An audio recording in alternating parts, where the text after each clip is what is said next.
So ഇനി അടുത്ത ഈ ഒരു സെഷനിലേക്ക് നമുക്കറിയാം, റിയൽ എസ്റ്റേറ്റ് എന്ന് പറഞ്ഞു കഴിഞ്ഞാൽ റിയൽ എസ്റ്റേറ്റ് എന്നുള്ള വാക്ക് കണ്ടുപിടിക്കുന്നതിന് എത്രയോ മുൻപേ തന്നെ അദ്ദേഹം ആ മേഖലയിൽ വളരെ വളരെ പ്രമുഖനാണ്.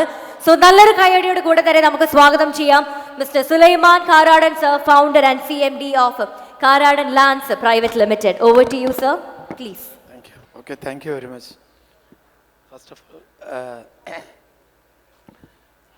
Conclave, നദീം ആൻഡ് ടീം പുതിയ ജനറേഷന് വേണ്ടിയിട്ടുള്ള ഈ ആർട്ടിഫിഷ്യൽ ഇൻ്റലിജൻസിൻ്റെ ഈ കാലഘട്ടത്തിൽ നമുക്ക് ആവശ്യമായിട്ടുള്ള ഒരു കോൺക്ലേവാണ് ഇപ്പോൾ നടന്നുകൊണ്ടിരിക്കുന്നത്. അപ്ഡേഷൻ ആകുക എന്നുള്ളത്, അപ്ഡേറ്റ് ആവുക. നമ്മളെല്ലാവരും എന്താണോ ഇന്ന് ലോകം കാണുന്നത് അതിലേക്ക് എത്തിപ്പെടുക എന്നുള്ളതാണ്. അതിലേക്ക് എത്തിപ്പെടാൻ വേണ്ടിയിട്ട് ഇത്തരത്തിലുള്ള കോൺക്ലേവുകൾ അനിവാര്യമാണ്, അത്യാവശ്യമാണ്. നമ്മൾ പ്രെഡിക്റ്റ് ചെയ്യാൻ പറ്റാത്ത ആ രൂപത്തിലേക്കാണ് AI ആർട്ടിഫിഷ്യൽ ഇൻ്റലിജൻസ് കടന്നു വന്നിരിക്കുന്നത്. ഇപ്പോൾ അടുത്ത ഒരാഴ്ചത്തെ ഒരു റിപ്പോർട്ട് എന്ന് പറഞ്ഞാൽ ഏറ്റവും വലിയ ലോകത്തിലെ പ്രശ്നം എന്ന് പറയുന്നത് വയസ്സാവുക എന്നുള്ളതാണ്. ആ വയസ്സാകുക എന്നുള്ള സംഭവത്തിന് ഒരു മരുന്ന് കണ്ടുപിടിച്ചിട്ടുണ്ട്. അതാണല്ലോ ഏറ്റവും വലിയ പ്രശ്നം, രോഗമാവുക എന്നുള്ളത്. രോഗം എന്ന് പറഞ്ഞൊരു സംഭവം ഒരു 5 to 6 അല്ലെങ്കിൽ 7 വർഷം കൊണ്ട് രോഗം ഇല്ല എന്നുള്ളതാണ്. ഞാനിത് പറയുമ്പോൾ എന്താണ് ഇയാളിത് പറയണമെന്ന് വിചാരിക്കും. സത്യമാണ്. എലോൺ മസ്ക് ഇപ്പോൾ ലാസ്റ്റ് പറഞ്ഞൊരു സംഭവം നിങ്ങൾക്ക് അറിയാം. 5 വർഷം കൊണ്ട് മെഡിക്കൽ പഠിക്കുന്ന സ്റ്റുഡൻസ് ഉണ്ടാവില്ല എന്ന് ഇപ്പം ഒന്ന് ഗൂഗിൾ ചെയ്താൽ നിങ്ങൾക്ക് കാണാൻ പറ്റും. അതായത് മെഡിക്കൽ വിദ്യാർത്ഥികൾ ഉണ്ടാവില്ല. ആ രൂപത്തിലേക്കാണ് കാര്യങ്ങൾ കടന്നു വരുന്നത്.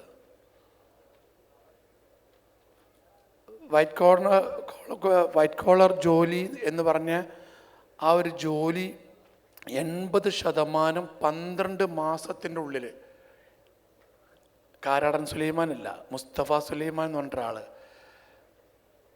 മൈക്രോസോഫ്റ്റിൻ്റെ AI CEO അറിയാലോ, അദ്ദേഹം ഇപ്പം അടുത്ത് പറഞ്ഞതാണ് 12 മാസം കൊണ്ട് ജോലി എന്ന് പറഞ്ഞ സംഭവം ഇല്ല. അപ്പോൾ എവിടേക്കായിരിക്കും ഇപ്പോൾ ജോലി അല്ല നമ്മുടെ ലോകം എത്തിപ്പെടുന്നത് നിങ്ങൾക്ക് പറയാൻ പറ്റുമോ? അത്ഭുതമാണ്, അത്ഭുതം. ഞാൻ 8ാം ക്ലാസ് പഠിച്ചതാണ്. ഞാനത് ഓരോ ദിവസവും ഓരോന്നിനെ കുറിച്ച് പഠിച്ചുകൊണ്ടിരിക്കുക. AI ഞാൻ ഈ കോൺക്ലേവ് നദീമ പറഞ്ഞപ്പോൾ തന്നെ പറഞ്ഞു, ഇന്നത്തെ കാലഘട്ടത്തിൽ അത്യാവശ്യമായിട്ടുള്ള സംഭവമാണ് റിയൽ എസ്റ്റേറ്റ്. നമ്മൾ വിചാരിക്കാതെ ഒന്നും നമ്മൾ അറിഞ്ഞിട്ടില്ല. ഏറ്റവും നല്ല സേഫായിട്ടുള്ള സിറ്റി ഏതാണെന്ന് ചോദിച്ചാൽ നമ്മളെല്ലാവരും പറയാം ദുബായ് എന്നാണ്.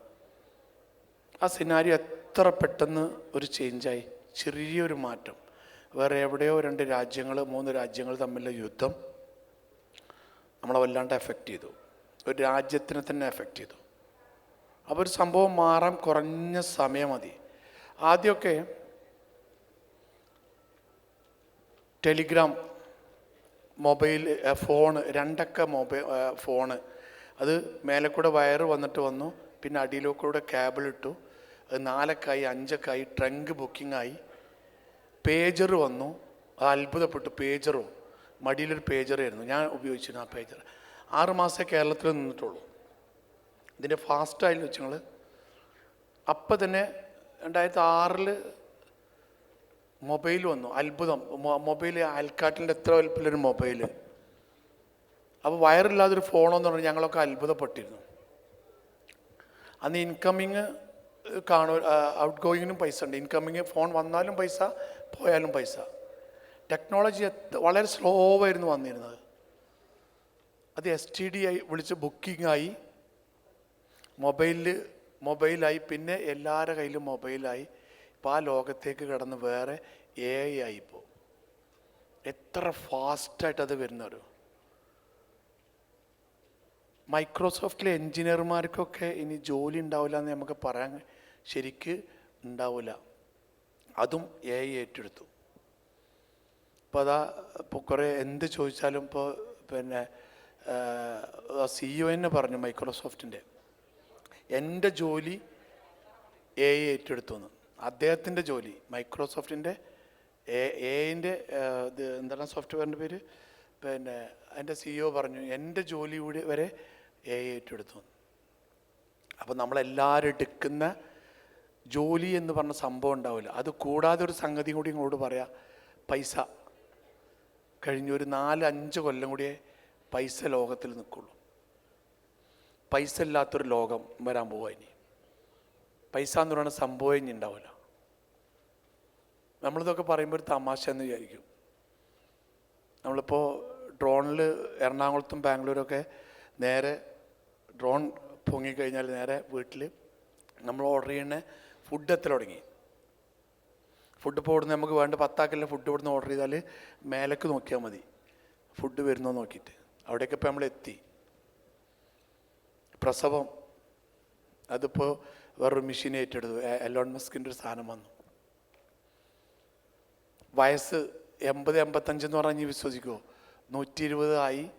ഇപ്പോൾ അതൊരു ഒരു ഇഞ്ചക്ഷൻ്റെ പേരൊന്നും എല്ലാവിധ രോഗങ്ങളും കണ്ടുപിടിക്കുന്ന ഒരു ഇഞ്ചക്ഷൻ വന്നു. ഇപ്പോൾ 4000 ഇനിയിപ്പോൾ 1500 ആവും. അടുത്ത ഏപ്രിൽ 15 ആ ഒരു മരുന്നിറങ്ങും. ഇതൊക്കെ AI-ൻ്റെ ഒരു സംഭവം വരാൻ പോവാം. ആ കാലഘട്ടത്തിലേക്കാണ് നദീമനെ പോലത്തെ ചെറുപ്പക്കാർ ഇപ്പോൾ 4 വർഷം 5 വർഷമായിട്ടായി ഈ ഒരു കോൺക്ലേവ് ഇവിടെ നമ്മുടെ MLA നജീബിൻ്റെ നേതൃത്വത്തിൽ ഡോക്ടർ സമദിൻ്റെ മോനാണ്. അദ്ദേഹം ഇപ്പോൾ ദുബായിലും ഇവിടെ കേട്ട് ഭയങ്കരമായിട്ട് അതായത് പിന്നെ കുറേ സംഭവങ്ങൾ കൊടുന്നു. കുറേ കുട്ടികളതിൽ നിന്ന് കുറേ പഠിച്ചു. ഇന്ന് ഓരോരുത്തർ പഠിച്ചുകൊണ്ടിരിക്കുക. അപ്പോൾ എനിക്ക് പറയാനുള്ളത് റിയൽ എസ്റ്റേറ്റ് മേഖലയാണ്. റിയൽ എസ്റ്റേറ്റ് മേഖലയ്ക്ക് എന്നും 16 വയസ്സാണ്. അത് AI-ലേക്ക് പോയാലും ഈ ലാൻഡ് എന്ന് പറഞ്ഞ സംഭവം കൂടുതലാവുന്നില്ല. ഉള്ള ലാൻഡുകളേ ഉള്ളൂ. പിന്നെ ആൾക്കാർക്ക് താമസ സൗകര്യം വേണം. സ്വസ്ഥമായിട്ടുള്ള താമസം എല്ലാവരും ഏത് കാലത്തും പിന്നെ ഇഷ്ടപ്പെടുന്നതാണ്. പക്ഷെ ഗ്രോത്ത് നല്ല ഗ്രോത്താണ്. ഓരോരോ സിറ്റികൾ ഉണ്ടാകുന്നുണ്ട്.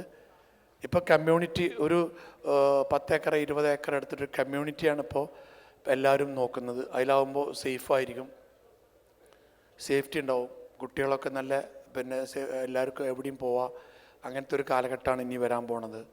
അത് ഓൾറെഡി വന്നു കഴിഞ്ഞപ്പോൾ എല്ലായിടത്തും. പിന്നെ കച്ചവടത്തിനെ കുറിച്ച് പറഞ്ഞുതരാം. സിംഗിളായിട്ടുള്ള കച്ചവടങ്ങളല്ല ഇനി ഞാൻ കാണുന്നിടത്തോളം. കുറേ കുട്ടികൾ ഇപ്പോൾ യങ്സ്റ്റേഴ്സ്, കുറേ പയ്യന്മാർ നല്ല കുറേ പിന്നെ ഈ AI-യിൽ തന്നെ കുറേ സംഭവങ്ങൾ എല്ലാ പ്രസവിച്ചില്ല ശുശ്രൂഷ മുതൽ പിന്നെ രോഗികൾക്ക് റെസ്റ്റ് എടുക്കാൻ പറഞ്ഞാൽ ആ റെസ്റ്റ് എടുക്കുന്ന ഏരിയ മുതൽ എല്ലാം ഓരോന്ന് ഡെവലപ്പായിക്കൊണ്ടിരിക്കുക. നല്ല കൂട്ടുകാർ തമ്മിൽ യോജിച്ചിട്ട് 10 ആൾക്കാരും 15 ആൾക്കാരൊക്കെ കൂടിയിട്ട് പിന്നെ ഓരോരോ സംഭവങ്ങളാണ് ഇപ്പോൾ തുടങ്ങുന്നത്. അതിലേക്കാണ് ഇപ്പോൾ എല്ലാവരും ഒന്ന് ശ്രദ്ധിക്കേണ്ടത്. അതാവുമ്പോൾ ടെൻഷൻ കുറയും, നല്ല ഡിസിഷനായിരിക്കും, കുറച്ച് റിലാക്സ് ചെയ്യാൻ പറ്റും. എല്ലാ പ്രശ്നങ്ങളും നമ്മളെ തലയിൽ വരില്ല.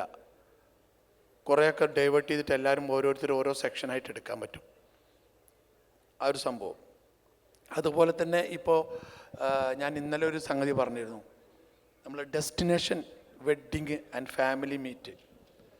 ഇതിനി ഈ പിന്നെ നമ്മൾ ആദ്യകാലത്ത് എത്തിപ്പെടാത്ത ഗുണ്ടിൽപേട്ട, മസനഗുഡി, പൊള്ളാച്ചി അങ്ങനെയുള്ള ഭാഗങ്ങളൊക്കെ ഉണ്ടല്ലോ, അതൊക്കെ ഡെവലപ്പായി വരിക. അപ്പോൾ കൂട്ടായ്മയോട് കൂടിയിട്ട് ലാൻഡുകൾ എടുത്തിട്ട് അവിടെ കുതിര സഫാരി മുതൽ എല്ലാ എൻജോയ്മെൻറ്റും, സ്വിമ്മിംഗ് പൂൾ മുതൽ എല്ലാം വന്നിട്ട് ഒരു 200 ആൾക്കാരുടെ റൂമൊക്കെ വെച്ചിട്ട് ഡെസ്റ്റിനേഷൻ വെഡ്ഡിങ്ങൊക്കെ അങ്ങോട്ടേക്ക് 1 ഡേ സ്റ്റേ വെച്ചിട്ട് അതും ഇപ്പോൾ വന്നു തുടങ്ങി. അതും നമ്മളെപ്പോലത്തെ കുട്ടികൾക്ക് പറ്റിയൊരു റിയൽ എസ്റ്റേറ്റ് മേഖലയിലെ നല്ലൊരു ബിസിനസ്സാണ്. അപ്പോൾ മാറ്റി ചിന്തിക്കുക. ഇങ്ങനത്തെ പിന്നെ ഇത്തരത്തിലുള്ള സംഭവങ്ങളൊക്കെയാണ് ഇനി വരാൻ പോകുന്നത്. പിന്നെ നമ്മുടെ കേരളത്തിൽ ഇപ്പോൾ വിഴിഞ്ഞം മുതൽ കാസർഗോഡ് മഞ്ചേശ്വരം വരെ നോക്കുകയാണെങ്കിൽ എല്ലാ സ്ഥലത്തും കാലി ഭൂമികളുണ്ടായിരുന്നു. അതൊക്കെ ഇപ്പോൾ ബിൽഡിങ്ങായി. ഇപ്പോൾ NH 66 വന്നുകൊണ്ട് കുറച്ച് പ്രയാസമുണ്ട്. റോട്ടിലൊക്കെ പിന്നെ മെയിൻ എൻട്രൻസിലോട്ട് മാത്രമേ ഇപ്പോൾ പോകുന്നുള്ളൂ. അപ്പോൾ ഇങ്ങനെയുള്ള റബ്ബർ തോട്ടങ്ങളും ബാക്കിയുള്ളൊക്കെ വീടുകളും ഡെസ്റ്റിനേഷൻ വെഡ്ഡിങ്ങിൻ്റെ സാധനങ്ങളൊക്കെ ആയിട്ട് ഇപ്പം തന്നെ ഗുണ്ടൽപേട്ടയ്ക്ക് ഇഷ്ടം പോലെ ആയി. ഗുണ്ടൽപേട്ടൻ്റെ അഭിപ്രായത്തിൽ 10 നെറ്റായി. അതൊക്കെ ഞാൻ അന്വേഷിച്ച് നോക്കുമ്പോൾ 6-7 ആൾക്കാർ എടുക്കുന്ന, അവർക്കൊക്കെ നല്ല റിട്ടേണും വരുന്നുണ്ട്. ഇൻവെസ്റ്റ്മെൻറ്റിനനുസരിച്ചുള്ള റിട്ടേണും അവിടെ വരുന്നുണ്ട്. ഇന്നലെ ഇപ്പോൾ ഞങ്ങൾ പൊള്ളാച്ചി ഭാഗത്തൊക്കെ പോയി നോക്കിയിട്ട് ഇപ്പോൾ ഒരു ടീമൊക്കെ അതിനു വേണ്ടി വർക്ക് ചെയ്യുന്നുണ്ട്. അതായത് പഴയതിലേക്ക് ആൾക്കാർ വരികയാണ്. ഇങ്ങനത്തെ വലിയ വലിയ ഹോട്ടലിലൊന്നും വെഡ്ഡിങ് വെക്കാണ്ട് ഇതേപോലത്തെ കാടുകളിൽ നല്ല അതേപോലത്തെ സെറ്റിങ്സ് ചെയ്ത്, അപ്പോൾ അതൊക്കെ റിയൽ എസ്റ്റേറ്റിന് ഏറ്റവും നല്ല ഗ്രോത്താണ്. പിന്നെ ഇപ്പോൾ നമുക്ക് എപ്പോഴും പറയുന്നൊരു സംഭവം, ഇപ്പോൾ വിചാരിക്കാതെ ഞാൻ പറഞ്ഞല്ലോ, ഇറാനും പിന്നെ അമേരിക്കയും ഇവരുള്ള യുദ്ധത്തിൽ നമ്മളിപ്പോൾ ഒന്നും ഇവിടെ ഒറ്റ ഹോട്ടലുകളും തുറക്കുന്നില്ല. നിങ്ങൾ ആലോചിച്ച് നോക്കി, നിങ്ങൾ ഇനി ഡീസൽ, പെട്രോള്, ഗ്യാസ് അല്ലെങ്കിൽ നമ്മൾ കഴിഞ്ഞു, നമുക്ക് അനങ്ങാൻ പറ്റില്ല. അപ്പോൾ അതിനൊക്കെ ഒരൊറ്റ നിമിഷം മതി. ഒരു പിന്നെ കടലിൻ്റെ ഇടുക്കിൻ്റെ ഒരു ചെറിയൊരു പ്രശ്നം എന്നാൽ സോർട്ട് ഔട്ടായി എന്നാണ് പറയുന്നത്. ഇങ്ങനത്തെ സംഗതികളൊക്കെ എപ്പോഴും വരാം. അപ്പോൾ അങ്ങനത്തെ സംഗതികൾ നേരിടാനുള്ള ഒരു തയ്യാറെടുപ്പും കൂടി നമ്മൾ എപ്പോഴും ഉണ്ടാവുക. അതുകൂടാതെ പറയാനുള്ളത്, എപ്പോഴും നല്ല ഇനി ആദ്യമൊക്കെ ഞങ്ങളെ കാലഘട്ടങ്ങളിലൊക്കെ ടെൻഷൻ എടുത്തിട്ട് ബിസിനസ് ചെയ്തിരുന്നു. ഇനി യങ്സ്റ്റേഴ്സ് എന്ത് ചെയ്യണം വെച്ചാൽ ചിരിക്കുക, കളിക്കുക, കൂട്ടുകാരുടെ നല്ല എൻജോയ്മെൻറ്റ് ചെയ്ത് അങ്ങനെ എൻജോയ് ചെയ്തിട്ട് ബിസിനസ് ചെയ്തിട്ട് വരേണ്ട ഒരു കാലഘട്ടമാണ് ഇപ്പോൾ ഈ ഒരു കാലഘട്ടം. അതിലാണ് ഇപ്പോൾ നമ്മൾ സഞ്ചരിച്ചുകൊണ്ടിരിക്കുന്നത്. 2006. പിന്നെ വിശ്വസ്തത, കച്ചവടത്തിലെ വിശ്വസ്തത, അത് ഈ കൂട്ടുകാർ തമ്മിൽ ഏറ്റവും കൂടുതൽ വിശ്വസ്തത ഉണ്ടെങ്കിൽ അത് അങ്ങേയറ്റം മുന്നോട്ട് പോകും. അല്ലാതെ ഒരാൾ മെൻറ്റാലിറ്റി മാറിക്കഴിഞ്ഞാൽ അത് ഉടച്ചു വാർക്കേണ്ടി വരും, പിന്നെ ആകെ പ്രശ്നമാവും. ഇപ്പോൾ ഞങ്ങൾ ഇവിടെ സംസാരിച്ചു, പിന്നെ ഓസ്ട്രേലിയ, അതേമാതിരി പോളണ്ട്, ഈ ഭാഗത്തൊക്കെ കുറേ ഇൻവെസ്റ്റ്മെൻറ്റ് ഏറ്റവും നല്ലതാണ്. അങ്ങനെ ചിന്തിക്കുന്ന ഒരു ലൈഫിന് ഒരു ചേഞ്ചൊക്കെ വരാൻ പറ്റിയ ഒരു പിന്നെ ചിന്തയ്ക്കുള്ള ആൾക്കാർക്ക് ഏറ്റവും നല്ലത് അങ്ങനെയൊക്കെ ചിന്തിക്കുന്നതാണ്. അപ്പോൾ ഇതുതന്നെയാണ് പറയാനുള്ളത്. ഈ കാലഘട്ടത്തിൽ ആവശ്യമായിട്ടുള്ളൊരു കോൺക്ലേവാണ് നമ്മളെ ടീം ഇവിടെ സംഘടിപ്പിച്ചത്. Very good, nice. എല്ലാവർക്കും പിന്നെ എന്താ പറയുക, നല്ലൊരു സംഭവമാണ് നമുക്ക് ഇവിടെ നിന്ന് കിട്ടാൻ പോകുന്നത്. പിന്നെ ഡെയിലി നമ്മൾ അപ്ഡേറ്റഡ് ആയിരിക്കണം. നമ്മളെ വീട്ടിലെ ബെഡ്റൂം അടക്കം നമ്മൾ ഭക്ഷണം മുതൽ കഴിക്കുന്ന ഭക്ഷണം വരെ ചേഞ്ചാക്കി ടേസ്റ്റുകൾ മാറ്റി, പിന്നെ ബെഡ്റൂമിൻ്റെ കളറൊക്കെ 2 കൊല്ലം കൊണ്ടൊന്ന് മാറ്റി, പുറത്തുള്ള പിന്നെ ഗാർഡനൊക്കെ ഒന്ന് തന്നു, അങ്ങനെയുള്ള ഒരു ചിന്താഗതിയൊക്കെ മാറ്റി അപ്ഡേറ്റ് ആയിരിക്കണം നമ്മളെല്ലാത്തിലും എന്ന് പറയാം. അവനവൻ്റെ ഡ്രസ്സിങ്ങിൽ വരെ എല്ലാ സംഭവത്തിലും നമ്മൾ അപ്ഡേറ്റഡ് ആയിക്കൊണ്ടിരിക്കുക. അതിന് ഈ കാലഘട്ടത്തിൽ ആവശ്യമായൊരു കോൺക്ലേവാണ് നമ്മുടെ AI-ൻ്റെ ഒരു കോൺക്ലേവ് നടക്കുന്നതെന്ന് മാത്രം പറഞ്ഞുകൊണ്ട്, ആർക്കെങ്കിലും എന്തെങ്കിലും ചോദിക്കാണ്ടെങ്കിലൊക്കെ ഒരു 5 മിനിറ്റ് ചോദിക്കാം.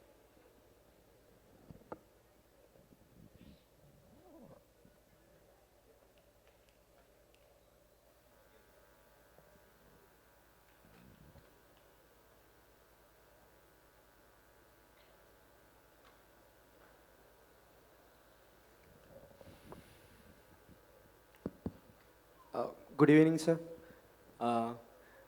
സാറിനെ കാണാനും സാറിനോടൊരു ക്വസ്റ്റ്യൻ ചോദിക്കാനും എനിക്കൊരു അവസരം കിട്ടിയതിൽ ഞാൻ ഒരുപാട് സന്തോഷിക്കുന്നു. സാറ് റിയൽ എസ്റ്റേറ്റ് ബാക്ക്ഗ്രൗണ്ട് ആയതുകൊണ്ട് തന്നെ അതുമായിട്ടൊരു ബന്ധപ്പെട്ടൊരു ക്വസ്റ്റ്യൻ ചോദിക്കാനാണ് ഞാൻ ആഗ്രഹിക്കുന്നത്. കാരണം ഞാൻ ആക്ച്വലി ട്രൈബൽ ക്യാപിറ്റൽ എന്ന് പറഞ്ഞ കമ്പനിയുടെ നാഷണൽ ഹെഡായിട്ട് വർക്ക് ചെയ്യുകയാണ്. ഇപ്പം റിയൽ എസ്റ്റേറ്റിൽ തന്നെ പല ഇൻവെസ്റ്റ്മെൻറ്റുകളും വരുന്നുണ്ട്. ലാൻഡിൽ ഇൻവെസ്റ്റ് ചെയ്യാം, അതേപോലെ തന്നെ ഫ്ലാറ്റ് റെസിഡൻഷ്യൽ പ്രോപ്പർട്ടീസിൽ ഇൻവെസ്റ്റ് ചെയ്യാം, അതേപോലെ തന്നെ കൊമേഴ്ഷ്യൽ ഇൻവെസ്റ്റ്മെൻറ്റ് വരുന്നുണ്ട്, അതേപോലെ തന്നെ ടൂറിസം ഹോസ്പിറ്റാലിറ്റി സെക്ടേഴ്സിൽ ഇൻവെസ്റ്റ്മെൻറ്റ് ചെയ്യാനായിട്ട് പറ്റുന്നുണ്ടാവും. അപ്പം ലാൻഡിൽ ഇൻവെസ്റ്റ് ചെയ്യുമ്പോഴും ഇപ്പം എന്താ പറയുക, റെസിഡൻഷ്യലിൽ ഇൻവെസ്റ്റ് ചെയ്യുമ്പോൾ പറയും അത് ഡിപ്രിസിയേഷൻ ആണെന്ന് പറയുന്നു. കൊമേഴ്ഷ്യൽ ഇൻവെസ്റ്റ് ചെയ്യുമ്പോൾ പറയുന്നു അത് എന്താ പറയുക അതിൻ്റെ വാല്യൂ കുറഞ്ഞു വരുന്നത് പറയുന്നു. പിന്നെ അത് മാത്രമല്ല ഇപ്പം മാളുകളിൽ അതിൻ്റെ ഡിപ്രിസിയേഷൻ ആണെന്ന് പറയുന്നത്, മാളുകളിൽ ലാഭത്തിലല്ല എന്ന് പറയുന്നു. പിന്നെ ഒരു ഇപ്പം പുതുതായിട്ട് വരുന്നതാണ് ടൂറിസം ഹോസ്പിറ്റാലിറ്റി സെക്ടറിൽ ഇൻവെസ്റ്റ് ചെയ്യാം. ഇപ്പം മൂന്നാർ പോലത്തെ അല്ലെങ്കിൽ ടൂറിസം ഡെസ്റ്റിനേഷനുകളിൽ ഹോട്ടൽ ഇൻഡസ്ട്രീസിലൊക്കെ ഇപ്പം ഏറ്റവും കൂടുതൽ ഇപ്പോൾ കേരളത്തിലാണ് ഇന്ത്യയിൽ ഏറ്റവും കൂടുതൽ 5 സ്റ്റാർ റിസോർട്ട്സുകളുള്ള എന്താ പറയുക ഒരു സ്റ്റേറ്റ് എന്ന് പറഞ്ഞാൽ ഇന്ത്യയിൽ കേരളമാണ്. പലർക്കും ഇത് അറിയുമെന്ന് തന്നെ അറിയില്ല. സോ ഇപ്പോൾ റിയൽ എസ്റ്റേറ്റിലേക്ക് തന്നെ വരികയാണെങ്കിൽ ഏത് ഇൻവെസ്റ്റ്മെൻറ്റ് എടുക്കുകയാണ് ഒരു ആസ് എ ഇൻവെസ്റ്റർ കൂടുതൽ പ്രോഫിറ്റബിൾ എന്ന് ആണ് എൻ്റെ ക്വസ്റ്റ്യൻ. പേരെന്താ പറഞ്ഞ? എൻ്റെ പേര് സിബിൻ എന്നാണ്. സിദ്ദീഖ്. സിബിൻ. സിബിനെ, ഇപ്പോൾ 118ഓളം ബിൽഡേഴ്സ് ദുബായിൽ ബിൽഡ് ചെയ്തിട്ട് അവരുടെ ഫ്ലാറ്റുകളൊക്കെ വിറ്റ് നമ്മളെ നാട്ടിൽ നിന്ന് 196 രാജ്യം 200 രാജ്യത്തു നിന്ന് പോയിട്ട് കൂടിയ തമ്പടിച്ച സ്ഥലം ദുബായ്. സേഫാണെന്ന് വിചാരിച്ച് ഇൻവെസ്റ്റ് ചെയ്തു. കുറച്ച് സമയത്തിന് ദുബായ് ഒക്കെ എത്രയും പെട്ടെന്ന് പിക്കപ്പ് ആവും, ഭയങ്കര ഉഷാറാവും എന്നാണ് ഞാൻ വിചാരിക്കുന്നത്. ഏതാണ്ട് ആയി തുടങ്ങി, അവർ ഉഷാറാക്കുന്നുണ്ട്. എന്താണ് നമ്മൾ ആരെങ്കിലും വിചാരിച്ചോ ഇങ്ങനത്തെ ഒരു സംഭവം ഉണ്ടാവുന്നു? ഇപ്പോൾ നമ്മളൊക്കെ ഉണ്ടാകുന്ന ചെറിയ കുട്ടികളോട് 2019-20 റോട്ടിലേക്ക് ഇറങ്ങാൻ പറ്റില്ലായിരുന്നു, നമ്മളെ ഇൻവെസ്റ്റ്മെൻറ്റൊക്കെ നഷ്ടം പറ്റി, കൊറോണ എന്ന് പറഞ്ഞൊരു സാധനം വന്നു, നമുക്ക് പുറത്തിറങ്ങാൻ പറ്റില്ലായിരുന്നു, നമ്മൾ മേടിച്ച ലാൻഡുകളൊന്നും വിൽക്കാൻ പറ്റിയിട്ടില്ലായിരുന്നു, പിന്നെ ഷോപ്പുകൾ മുഴുവൻ ലോൺ അടക്കാൻ പറ്റിയിട്ടില്ല, വലിയ നഷ്ടം പറ്റി, കുറേ ആൾക്കാർ മരിച്ചുപോയി എന്നൊക്കെ ആ കുട്ടികളോട് പറഞ്ഞാൽ വിശ്വസിക്കാൻ പറ്റുമോ? കാരണം ഒരു 6 കൊല്ലം ബാക്കിലാണ് ഇപ്പോൾ ഞാൻ ഈ സംസാരിക്കുന്നത്, 5 കൊല്ലം ബാക്കിൽ. അപ്പോൾ എന്തൊക്കെ എല്ലാത്തിലും ഇൻവെസ്റ്റ് ചെയ്ത ആൾക്കാർ കമ്പി സിമൻറ്റ് മുതൽ ടെക്സ്റ്റൈൽ മുതൽ എല്ലാവരും പൂട്ടി 2 മാസം റോഡിലേക്ക് വരാൻ പറ്റാത്തൊരു സിനാരിയോ നമുക്കുണ്ടായി. പ്രസൻ്റിൽ എന്താണോ ഇന്ന് 2026 ഇന്ന് മാർച്ച് 27 എന്താണോ ഇന്നത്തെ മാർക്കറ്റ്, ലാൻഡാണോ ഗോൾഡാണോ? ഇപ്പോൾ 2 ദിവസം മുമ്പ് ഗോൾഡ് 96 വന്ന് പെട്ടെന്ന് 104 പോയി, ക്രൂഡിൻ്റെ വില താന്നു. ആ സമയത്ത് ആൾക്കാർ ഇങ്ങനെ ചിന്തിച്ചിരിക്കുന്നു ഏതിൽ ഇൻവെസ്റ്റ് ചെയ്യണമെന്ന്. കാരണം അങ്ങോട്ടും ഇങ്ങോട്ടും മാറി മറിഞ്ഞു വരിക, 7 മണിക്കൊന്ന് 8 മണിക്കൊന്ന് അങ്ങനെ മാറി വരികയായിരുന്നു. അപ്പോൾ നിങ്ങൾ ചോദിച്ച ചോദ്യത്തിന് പ്രസൻറ്റിൽ നാളത്തെ ഇന്ന് 8 മണിക്ക് എന്ത് സംഭവിക്കുന്നു നമുക്കാർക്കും പറയാൻ പറ്റില്ല. ഇപ്പോൾ എന്നെ സംബന്ധിച്ചിടത്തോളം പറയുകയാണെങ്കിൽ ഞാൻ നിങ്ങൾ ചോദിച്ച ചോദ്യത്തിന് ടൂറിസം മേഖലയിലും ലാൻഡിലും എപ്പോഴും ഇൻവെസ്റ്റ് ചെയ്യാം. കാരണം നമ്മൾ റെൻറ്റ് കൊടുക്കണ്ട, വേറൊന്നും കൊടുക്കണ്ട.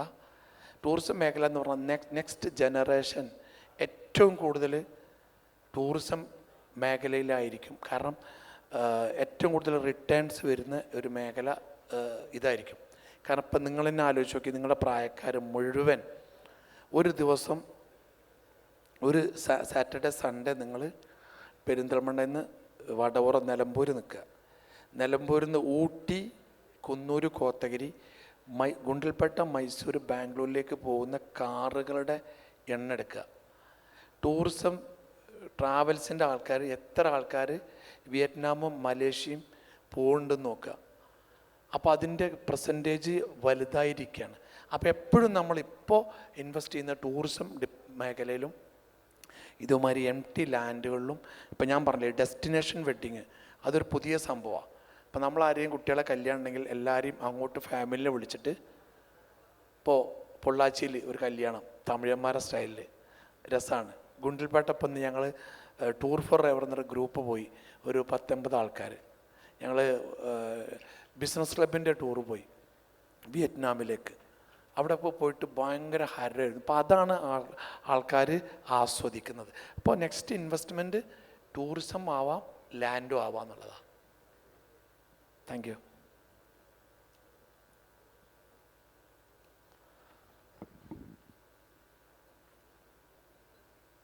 യെസ്, അവിടെ നിന്ന് മയക്കുന്നോളൂ.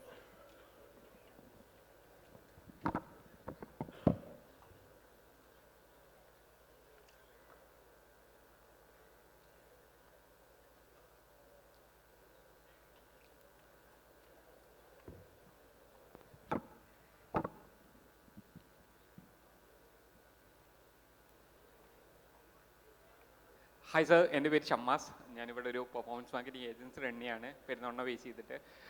സാറിന് കാണുമ്പോൾ അല്ലെങ്കിൽ ഒരു ചെറിയൊരു വിഷ്വൽ കാണുമ്പോൾ പോലും ഹൈലി പീപ്പിൾ സ്കില്ലുള്ള ഒരാളായിട്ട് ഫീൽ ചെയ്യാറുണ്ട്. അത് സാറ് നിൽക്കുന്ന ഇൻഡസ്ട്രിയിലാണെന്നുണ്ടെങ്കിലും ആൾക്കാരുമായിട്ട് അത്ര കണക്ട് ചെയ്തിട്ടും നെറ്റ്വർക്ക് ചെയ്തിട്ടും അത്ര ഇമ്പോർട്ടൻ്റ് ആയിട്ടുള്ളൊരു ഫീൽഡിലൂടെ ഡെവലപ്ഡ് ആയി വന്ന ഒരാളാണെന്നുള്ളതുകൊണ്ട് സർ നെറ്റ്വർക്കിംഗ് ചെയ്യുമ്പോഴും ആൾക്കാരുമായിട്ട് കണക്ട് ചെയ്യുമ്പോഴും എപ്പോഴും ശ്രദ്ധിക്കുന്ന കാര്യം എന്താണ്?